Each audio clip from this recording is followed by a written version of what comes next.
Let me know when you want me to start. Okay, good evening, everyone. We're letting a bunch of people in through the waiting room. We'll start in a couple minutes.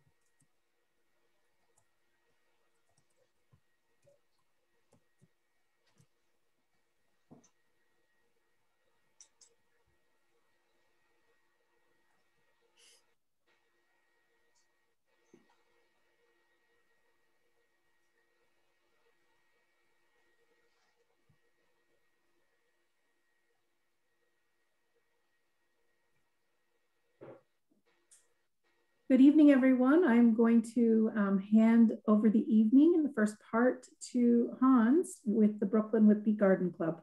Enjoy your evening. Thank you, Laura. Well, welcome to all our speaker tonight. Welcome to all the members of the Brooklyn Whitby Garden Club with us this evening, and to the members of the Whitby and Bloom community. This is the fourth Brooklyn Whitby Garden Club general meeting of the 2021 season. And this is the third and final of this year's joint sessions with Whitby and Bloom. And once again, I can say that it's been a pleasure having Whitby and Bloom share these three meetings with us. And I hope we can continue to do so in the future. Make sure I can tab here. Give me a second to make sure I'm just tabbing a little bit.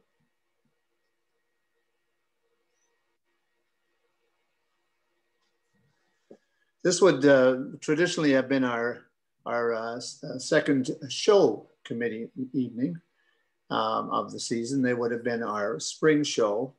As you can see, right now we're enjoying the benefit of some beautiful lilac displays around Southern Ontario. Everywhere you look, it seems like they popped up overnight. And it's my best information that they're going to disappear equally as fast because of the warm weather we've had. So enjoy them while you can. It does always remind me of Judy Denny's recipe for how to prepare a nice lilac collection for participation or inclusion in one of our shows. And I won't go through the exact recipe for it, but it does include a hammer, severe beating, and a cold water bath for some time. I can never put that image out of my head. Thanks tonight to Laura Scott for organizing this for us again, and for these three meetings, and for Sue Green for taking the lead with the Whitby and Bloom with us and introducing the speakers each night. As many of you know, as I've repeated several times, this is the 100th anniversary of the Brooklyn Horticultural Society, now named the Brooklyn Whitby Garden Club. There's a great article in the Brooklyn Town Crier and on the Brooklyn Facebook page about the history of the Brooklyn Hort Society and Brooklyn Whitby Garden Club. Hope you can find that and enjoy it. There's a lot there that even I didn't know. A couple of things that we are doing this year to celebrate the 100th anniversary is we are going to be planting a red oak tree, one of those long-lived trees, in the Whitby Centennial Park, downtown Whitby.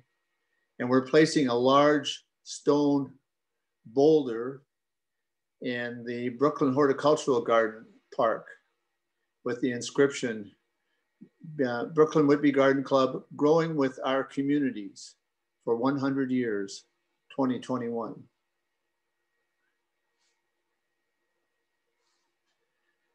Saturday is the last day for anyone who wants to enter the spring floral design and photo competition. So please do so. It should be an interesting competition, as this is the first one we've tried to do online, but I think we should have some beautiful entries. Just a reminder to renew for 2021, those who didn't renew already this year or didn't renew last year, because we're carrying them over from 2020. You'll be able to enjoy the benefit of some substantial price savings at many of the garden clubs in the Durham region. Garden centers in the Durham region. The rain barrel sale is almost over. We've sold 67 so far, and as have the Oshawa Garden Club sold quite a number, and Westminster sold quite a number. So the numbers that are being sold in this part of the Durham region are quite significant. And when you compare that or add that to what was sold last year, it's tremendous. And when you compare that to what was sold in previous years, we're doing great. And there's quite a lot of attention to collecting rainwater and preserving water at home. Unfortunately, this year, we're not going to be able to do a formal plant sale. If you have prepared plants for the sale, our recommendation is that you sell them to whomever you can properly and within all the constraints that are set, and just make a donation to the treasurer bwgc@gmail.com. And we thank you for your efforts, and hopefully next year we'll be able to do this back in a large way in a proper outdoor setting. Just before we get to tonight's speaker, I just want to remind folks that June is the month that we do 2 meetings.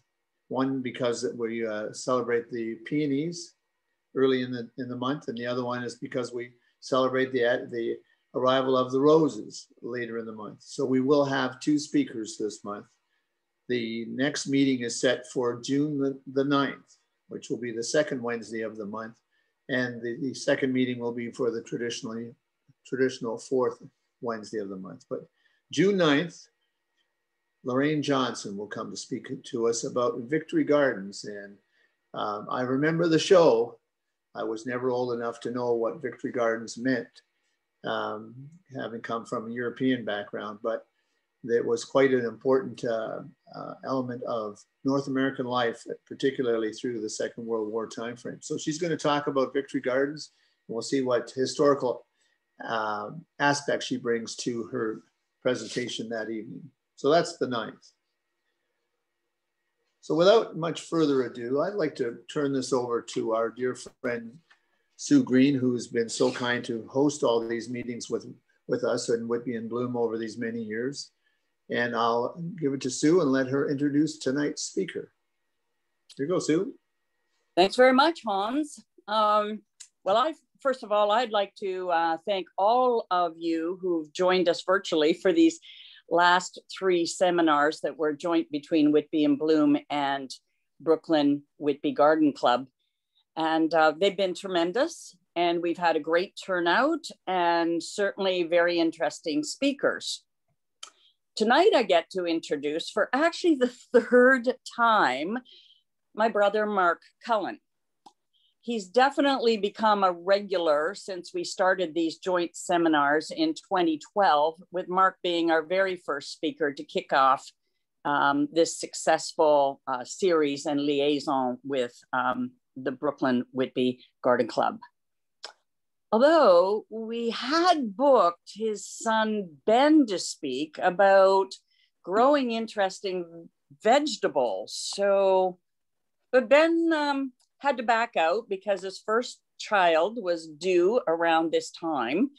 And wouldn't you know it, Ben and his wife, Sam, had a baby boy this morning at 4:20 a.m. So he, of course, is not joining his dad to help with the seminar.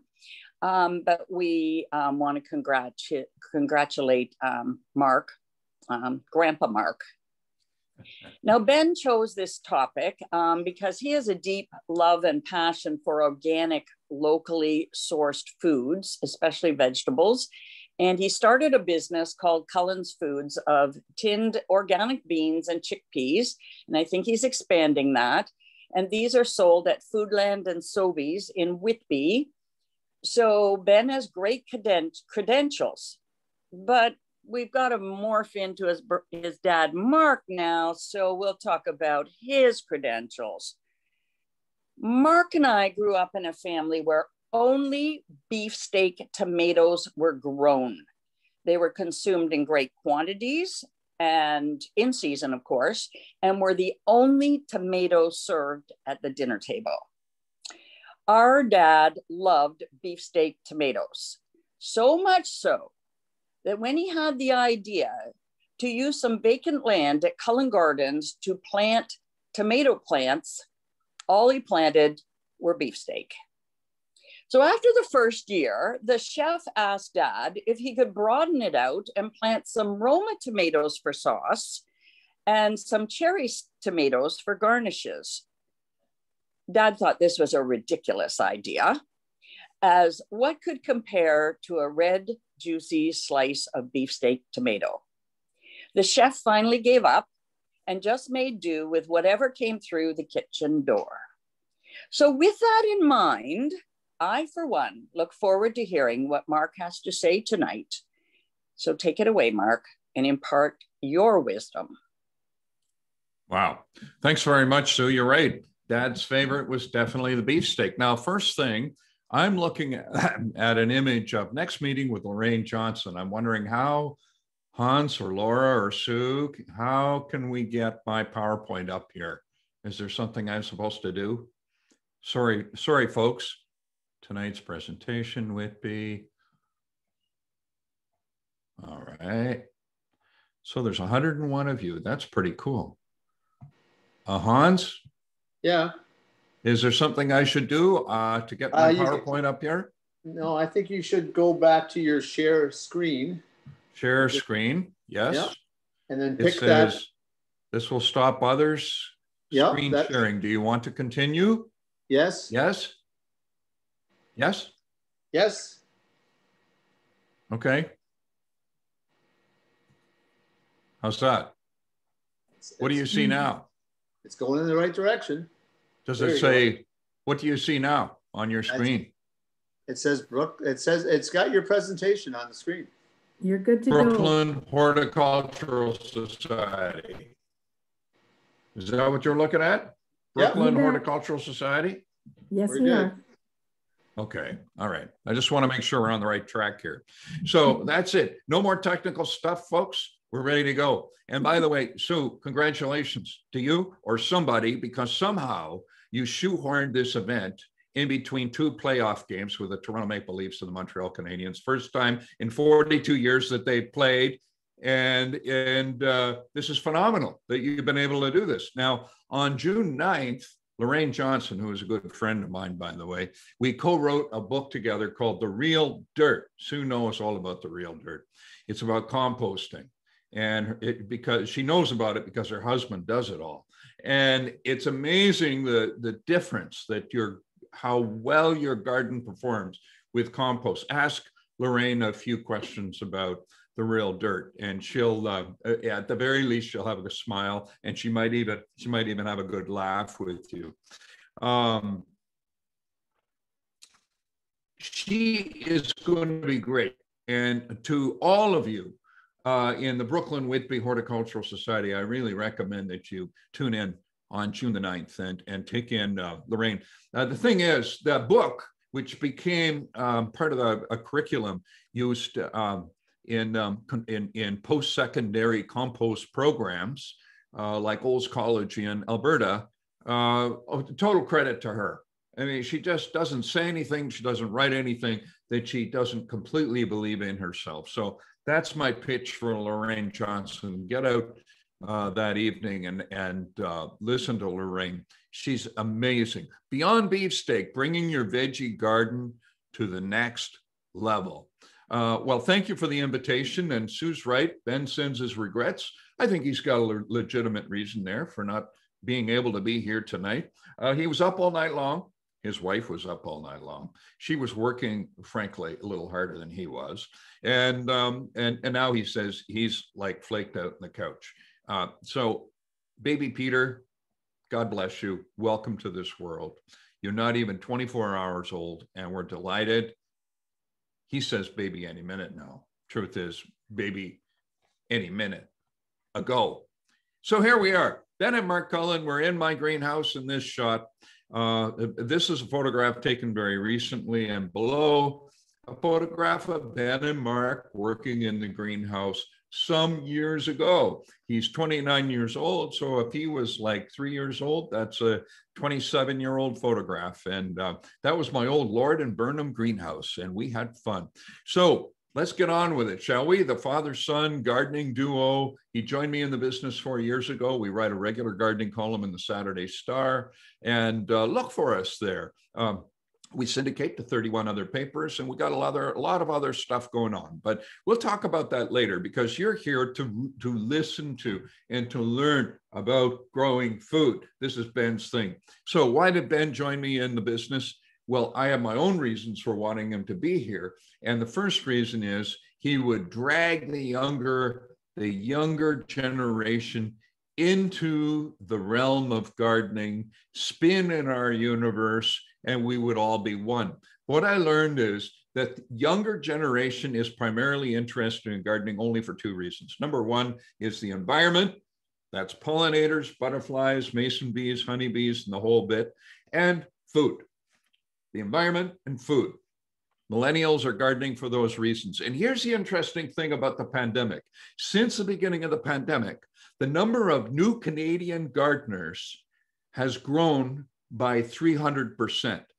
3 times as many Canadians who did not garden are now gardening during the pandemic. We're hearing incredible stories about people that are going to retail garden centers and doing crazy things, buying stuff without even thinking about it, paying whatever the price is. It's a phenomenon we've never seen before. And I've been in the business for 40 years. We've never seen anything quite like this. This is my vegetable garden. Those are garlic plants in the background. I see the scapes, the pigtails are developing there. That tells me that it's the first or second week of July. And if you go to the farmers markets, garlic scapes are rather expensive. So grow your own garlic and enjoy the scapes. Now, interesting thing about garlic is that it's counterintuitive. We plant in the spring, right? We harvest in the summer, late summer, fall. No, not with garlic. You plant it in October, harvest the scapes in July, harvest the bulbs, the garlic bulbs in August, dry them and start using them in early September. Very weird crop in that respect, but everything else, pretty much the way you imagine it. And that thing about beefsteak, and by the way, you know what this is? That's a beefsteak tomato. How do I know? Because it says so right there. I wrote that myself. Beefsteak tomato, I sowed this on the 12th of April, 2021. So it's not that old, it's a little baby, but it's a little older than Peter Cullen II, who was born just this morning. But I digress. Let's get on with it, shall we? Reasons to grow your own food. Do you need reasons to grow your own food? Well, maybe there's a reason here you hadn't really thought of, because most of you, I'm sure, grow some of your own food. You generally need sunshine. You don't need a lot of space necessarily, not like I have here. I live on a farm, so I have a 10-acre garden. And that, frankly, is insanity. I'm not recommending that to anybody. Even my sister, who is certifiably Cullen insane where it comes to the garden, even her garden isn't 10 acres. So here we are, healthier and fresher. Local. Does it get any local than outside the back door, the kitchen door, and know where it's coming from? Now, this is not just, it's coming from that part of the garden. This is, I know that it didn't have pesticides applied to it before I consumed it, before I brought it to the table, before I prepared it for the table. This is important because right now, I don't know if you've noticed, you can buy berries, blueberries, raspberries, strawberries in the supermarket, in the fruit markets that have come from I don't even know where. And I don't know how they grew them. And they're perfect. And I'm suspicious of the whole scheme because it tells me they're probably strip mining these things somewhere. And you won't do that when you grow your own strawberries, raspberries, blueberry, or whatever it is that you're growing. Tomatoes, even if it's a beefsteak. You won't do that. You don't strip mine food, right? Personally rewarding. Well, that's true. You know, one thing we absolutely must not do, and I'm sure none of you do this, so you wouldn't be a member of the Horticultural Society, is put a value on the time that you invest in growing stuff. Sue, can you imagine if you put even, I don't know, what's minimum wage, 15 bucks? What if you put 15 bucks on every hour that you spent out in the garden and then translated that into the value of your crops at the end of the year? Forget about it. It's got nothing to do with that. What it has to do with is what you get back from the plants, what you get back from nature, from the experience of growing your own food. So personally rewarding. I agree with Ben on all these points. Try exotic varieties. Well, exotic is something relative. For my father, our father, who art in heaven, by the way, anything other than a beefsteak was exotic. Today, all kinds of things are exotic, things that he had never even imagined. What you buy at the grocery store might not be what you think it is. So here's Ben on a little bit of a rant, and here's what he has to say. Food fraud is real. I have to admit, I never really thought about this, but Ben comes along, joins me in the business, Mark's Choice Limited, 4 years ago. And he says, Dad, food fraud is real. When you buy dried herbs, you know, in those beautiful little containers, and you shake them out on your whatever, your fresh meat, guess what? A lot of them aren't what they say they are. It's not always oregano. Sometimes it's something else entirely different. In the UK, Food Standards Agency estimates roughly 10% of the food in supermarket shelves is adulterated. It's not what they say it is. Costs to the global food system are estimated to be up to $50 billion per year. And the Canadian Food Inspection Agency laid 52 charges for food fraud last year in Ontario alone. Let me suggest that they're probably not as active as Ben and the millennials and the people that are totally into this would really like them to be. A CBS report in the US found that half of the dried spices that were sent for analysis were proven to be adulterated in some way. Corn added to turmeric, pepper added to nutmeg, unknown plant material added to oregano. Because it's cheap, that's why. This is Ben, and these are his credentials. Well, I'm not sure they are, actually. No, this is more proof that food fraud is real. That's right. But he attended the University of Guelph. He got his agricultural diploma from the University of Guelph, and he got his Bachelor of Commerce degree from Dalhousie in Halifax. So I only mention that because if he were here, somebody would have told you that, and that's important for you to know. So grow your own. Try something different. Try something different, right? Like a red dragon cabbage. Have you ever tried a red dragon cabbage? I haven't. It's got stronger flavor and it's prone to tip burn. That's sort of internal rotting. You can see that down here in the lower right-hand side of your screen. I would suggest that means pick it while it's young and don't overwater it. That's what that tells me. But I have no idea what red dragon cabbage is. This is his presentation, and so you'll forgive me. I'm just the messenger.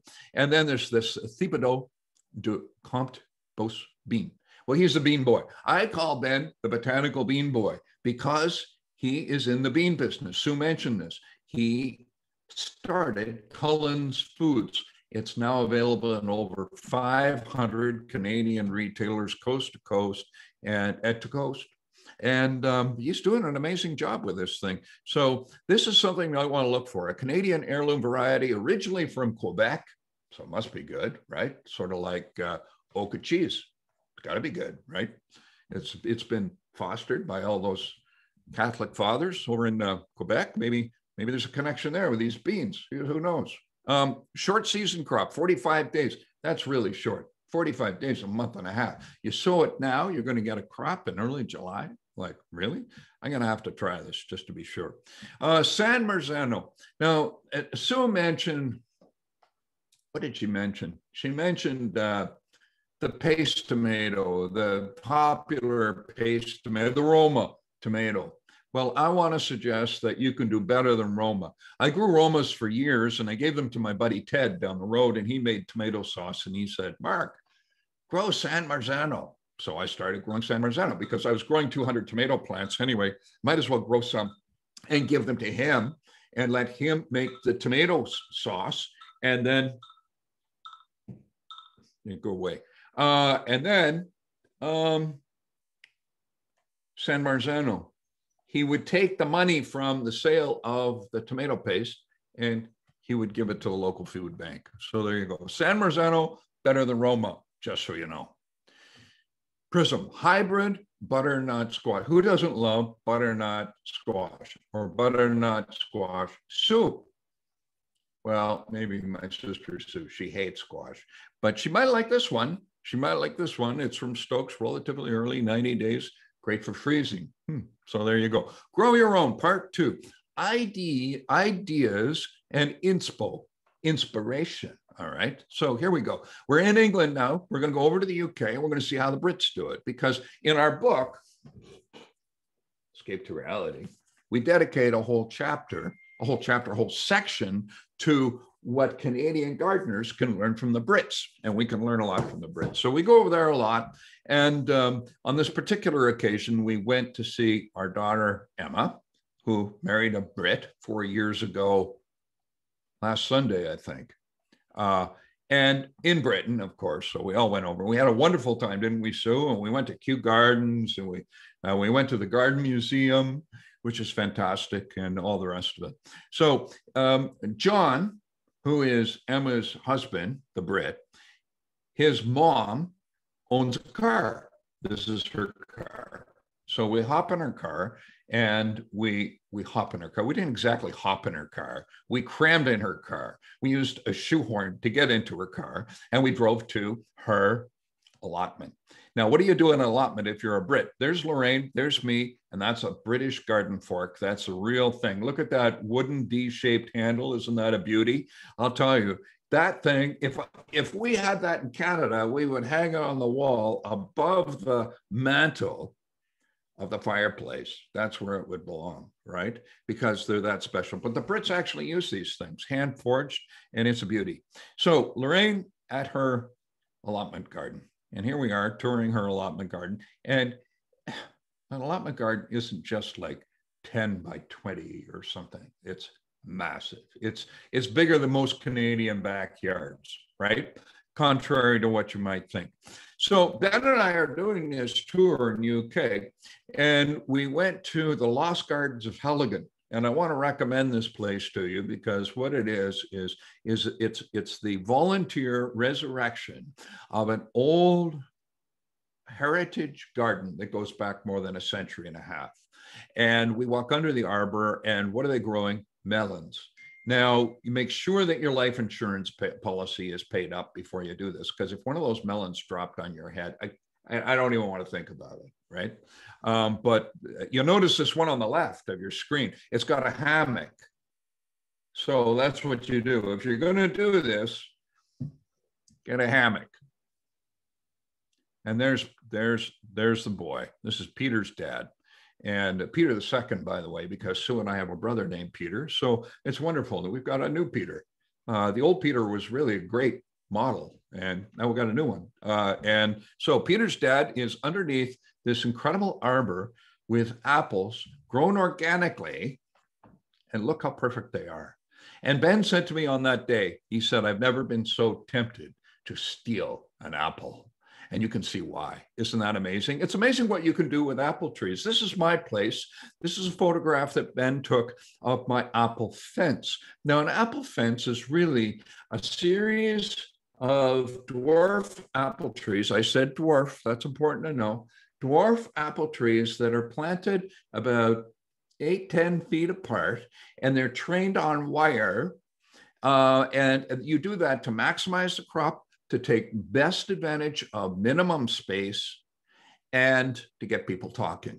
And people talk. You know, what happens is people come to my 10-acre garden and they look around. And if they're real gardeners, then, you know, they've got a real interest in what's going on. If they're non-gardeners, then it's usually like, really, where's the beer fridge?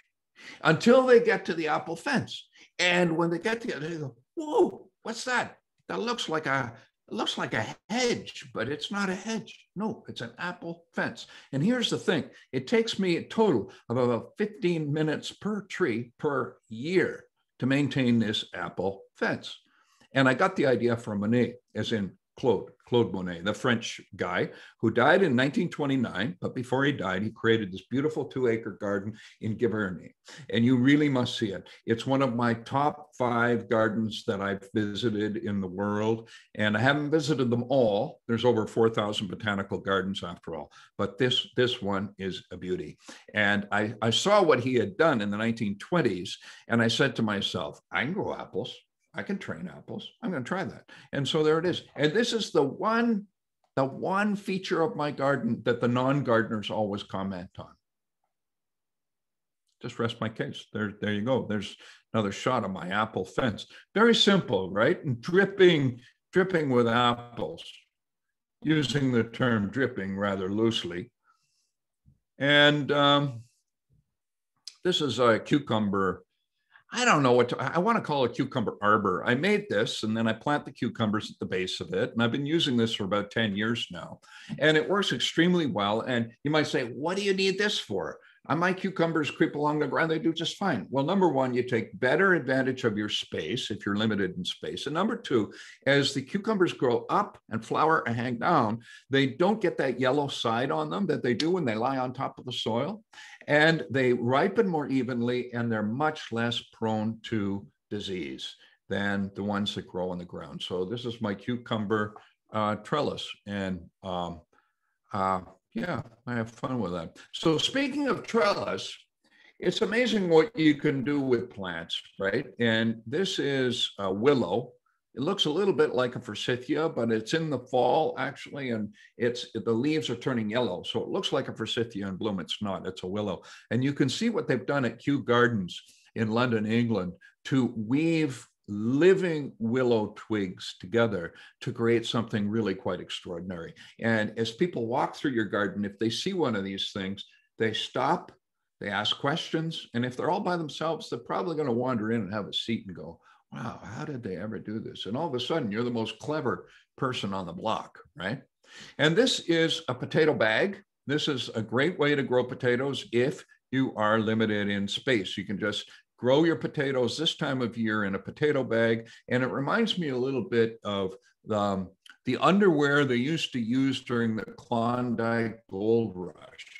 You know, and I always had a trap door in the back. Well, this has got a trap door. It's Velcro. I don't think they had that back in the 1890s. It's got Velcro. You can just roll it up and the potatoes just fall out of it like magic. It's amazing. But you do have to put potatoes in it in the first place to grow the ones that fall out like magic about 6 to 8 weeks later. And you need lots of sunshine and you got to water it. And other than that, and plant it in nice, loose, sandy soil. That's always true. True for potatoes, so much so that we call nice, loose, sandy soil potato soil. But you need potato soil virtually for any root crop. So if you're growing carrots, beets, onions, radishes, a nice, sandy, open, loamy soil that allows water to move through it and roots to move through it without splitting. You ever seen you've seen those rude photographs of carrots that do strange things as they mature through the soil? That's usually because they're being grown in clay or gravelly soil. Nice, straight carrots like the ones that you dream of, those are the ones that are grown in nice, sandy loam, all right? Oregano. Well, he's gone off on quite a tangent here with oregano. Often imitated. Why would you imitate oregano? What do you use oregano for? To rack seed it? Well, like mint, plant in a bottomless container, buried in because it's pretty aggressive. By the way, if you need any oregano, let me know. Next time you have a plant sale, I'll send you a truckload of oregano. And you could raise a lot of money with the oregano I've got in my garden. Trim the leaves, harvest, trim the leaves. Yeah. Well, like virtually 8 months of the year, and preserve, chop into ice cube trays, cover with water and freeze or dry at 150 degrees Fahrenheit and store in a glass jar. Hang drying in a well ventilated space also works. So there you go, oregano. Ben likes oregano.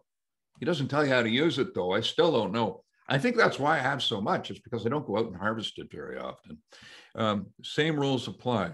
Preserving method. So what he said about oregano applies also to coriander, cilantro, dill, mint, parsley, rosemary, sage, sweet basil, thyme, etc. You can read. There it is. All right.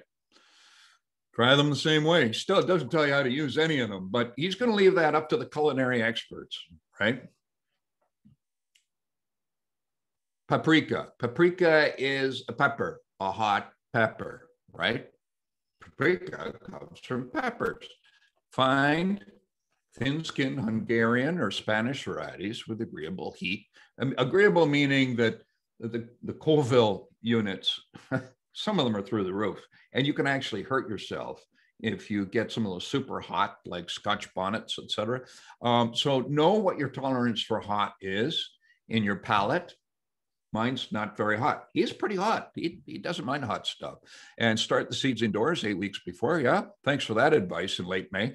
Space the plants 12 inches apart in 3-foot rows. So if you're buying the plants, it's important for you to know this. You can plant peppers a lot closer together than you can tomatoes. Tomatoes need to be planted 1 meter apart, 3 feet if you like. Peppers, 12 inches. They're more compact, they're more bushy, and they're more productive per square foot, right? Tomatoes, the best way to get productivity out of your tomato plant is to stake it and to tie it and to prune those suckers out. What is a sucker? A sucker is this. So the main stem of the plant, this is an auxiliary stem coming out this way, and then at the bottom of it is the sucker. Like you just rub that out. And when it's young, you can do that with your thumb. Does the job very nicely. I mention this because we started out talking about tomatoes. And by the way, another thing my dad would not have related to, Sue, would be heritage varieties. I'm growing German Johnson. You probably think that's from Germany, don't you? It came from a German village in South Carolina about 2 centuries ago. And it's an amazing large tomato, beefsteak-ish. And it's got a little bit of yellow and red in it, but it's tasty, it's heritage. Brandy wine, I'm growing some brandy wines this year as well. So is there anything else about peppers we need to talk about? I don't think so.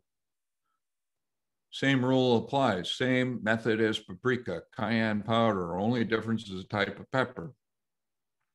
They are both chili powders. There you go. From Ben to you. A Mediterranean native. Now we're talking about cumin. It's hardy in zones 5 to 10, which means it's hardy by you. I'd be interested to know what you think, but I think you're in zone 5, but Sue might be in zone 6 because she's right down by the lake, right? So there is this lake effect in Ontario that affects dramatically what you can and can't grow and what our weather patterns look like. And there's stuff that you can grow right down by the lake because of the insulating factor of water. Lake Ontario is the 2nd deepest lake in the Great Lakes. Superior is obviously deeper, but it's like 280 feet, I think it's deepest. And what that means is there's a thermal effect that you get from Lake Ontario that we don't even get from Lake Erie. And the thermal effect moderates our temperatures in the winter, keeping them moderately higher than, say, north of Highway 7, sorry, Brooklyn. And in the summer, moderately cooler compared to those of us who live north of Highway 7, which I do as well. So Brooklyn, you're not on your own on this one. It gets pretty hot up where I am near Stouffville, and it gets pretty cold here in the winter. And thank you, Lake Ontario, for those of you who are blessed enough to live near it. So there you go, Cumin. Saffron. Saffron is more expensive than gold. Did you know that? I don't know if that's still true because since I heard it, I think gold shot up in price. But the point, of course, is that saffron is a sugar substitute, but holy smokes, is it hard to obtain. you get 3 stamens. So a stamen has pollen on it, and that's the male part of the flower, right? Please don't make me go into this, right? We've just had a baby in the family. That's enough. And maybe we should just read this. Planted in late summer, blooms in fall. So he's talking about real fall crocus, not to be confused with colchicum. So pluck only the flower just before it's completely open, remove the threads. Who is going to do this? Honestly, maybe a millennial. I don't know. One of the reasons he joined me is I want to understand him better. And this is something I really don't understand very much at all. Grow your own season extension. So here's the thing. We have a frost-free date, which was like a week ago, maybe 2 weeks ago, depending on where you live. And it's going to last until, let's say, Thanksgiving, maybe middle of October or end of October. If you're Sioux and you live by the lake, then it's going to be later because they live in God's country, those people. Well,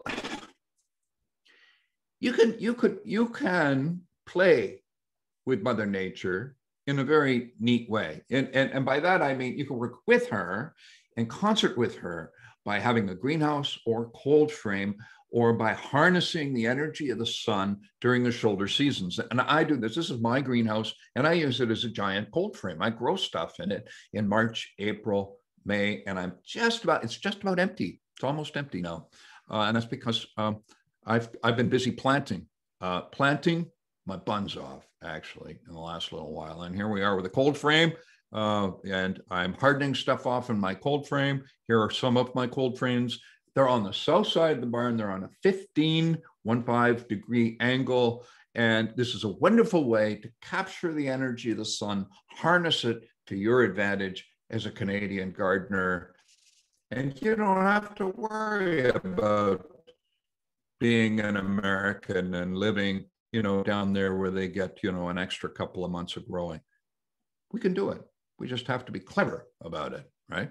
So here I am. These are some of my seedlings that I'm hardening off. So Ben takes us back to the Lost Gardens of Helligan, and he takes us to this wonderful refurbished greenhouse.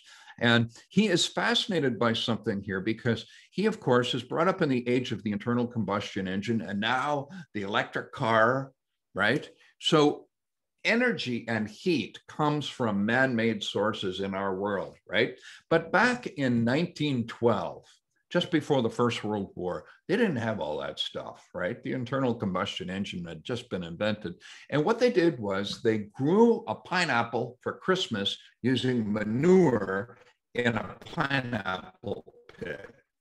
Now, I'm not going to get into how this worked, but the fact is, if we think about it, we can harness the heat that Mother Nature gives us, even in a rotting manure. So as it rots, it produces heat. You've seen that. You go out, you take a fork and you put it in some compost and turn it in the fall or early spring. And what do you see? You see steam coming out. That's the decomposition process, which is naturally producing heat, right? It can produce up to 180 degrees Fahrenheit of heat. That's a lot of heat, right? So what they did was they harnessed that heat to grow pineapple in this pineapple pit using horse manure.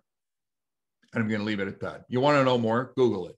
You'll get all kinds of information, maybe more information than you really wanted. So take back your food.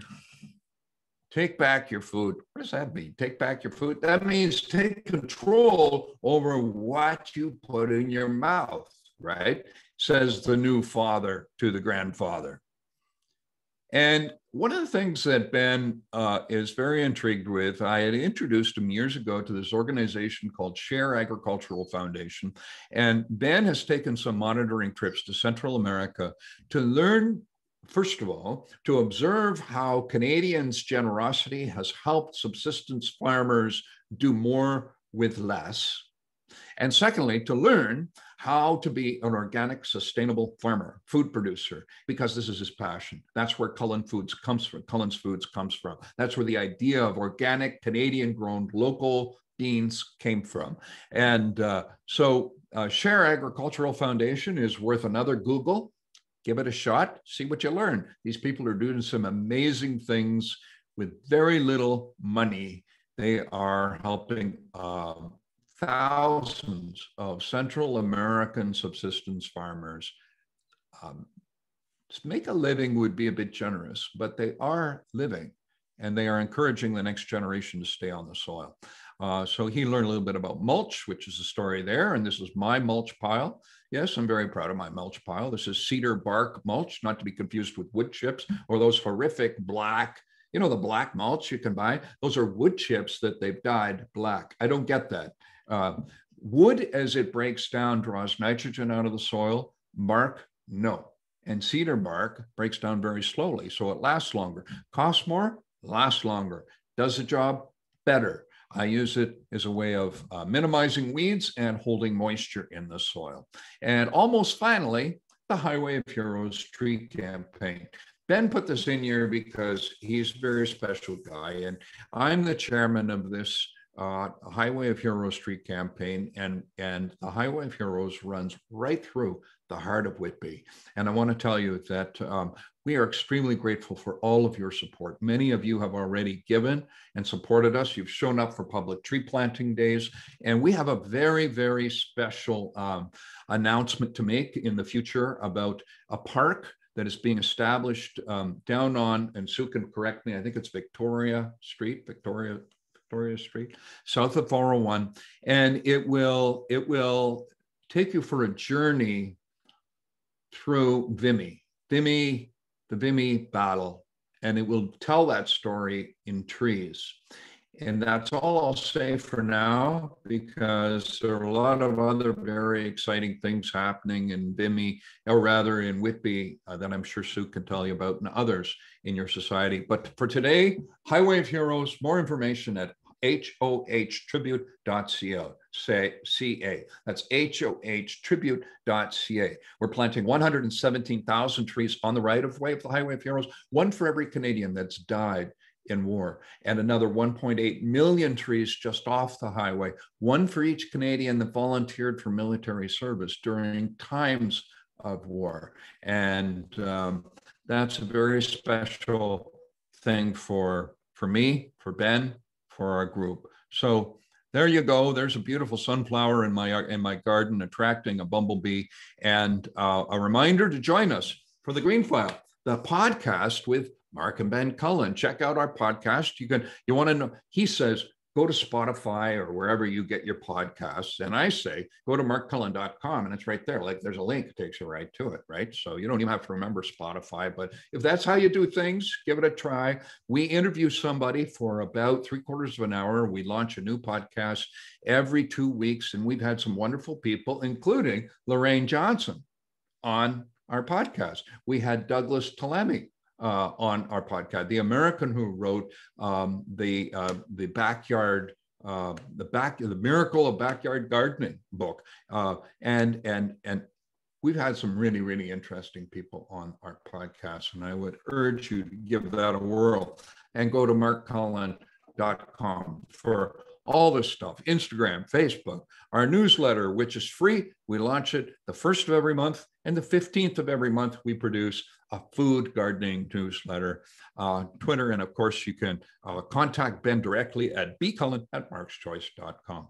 And I think that's all that I have to say about that. Thank you very much, everyone. God bless you. Thank you very much, Mark. I'm not sure if you have time for a few questions from our audience this evening. I can open it to the Q&A. I did have one that came up that said, Mr. Cullen, I just wanted to say I was an employee of yours for 20 years at Will and Cullen Nurseries in Whitby, and you were a wonderful person to work with. So that was one of the comments that came forward from Mrs. Sparrow. So if you remember Mrs. Sparrow that worked there. Wow. Yeah. Oh, Diane Sparrow. No kidding, yeah. Diane. Hi, how are you? Thank you for that. That's very generous. I thought maybe my sister wrote that. But she didn't. Oh, well. Diane, thank you so much. That's very kind of you. And we are open for any questions. If people want to post them in the Q&A, we have a few minutes to answer those.